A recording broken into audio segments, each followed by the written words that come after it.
আমরা এখন প্রতিনিয়তই দেখছি নদী, খাল, বিল, পুকুর আর নালা থেকে অহরহ লাশ উদ্ধার হচ্ছে।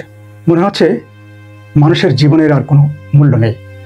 এই যে কয়েকদিন আগে গত 29 আগস্ট আমাদের নড়াইলের কালিয়াতে মুন্নি নামের এক তরুণী তার বাবার বাড়িতে এসেছিলেন। রাতে নিখোঁজ হলো। তার নিখোঁজ হওয়ার 5 দিন পর তার অর্ধগলিত দেহ উদ্ধার হলো ওই এলাকার এক স্কুলের পাশের ডোবা থেকে।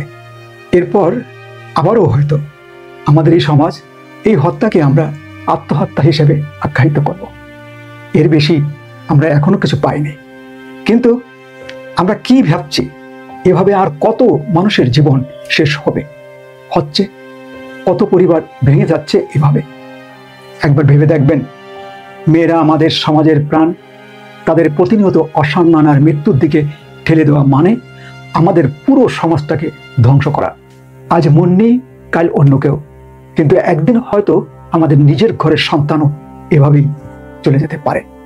আসুন আমরা সবাই মিলে এই মৃত্যুর রহস্য উন্মোচনের দাবি তুলি। পরিবার, সমাজ আর আইন, এই 3 স্তরেরই জবাবদিহিতা চাই। চলুন নীরব থাকি না, মেয়েদের জীবনের নিরাপত্তা নিশ্চিত করি।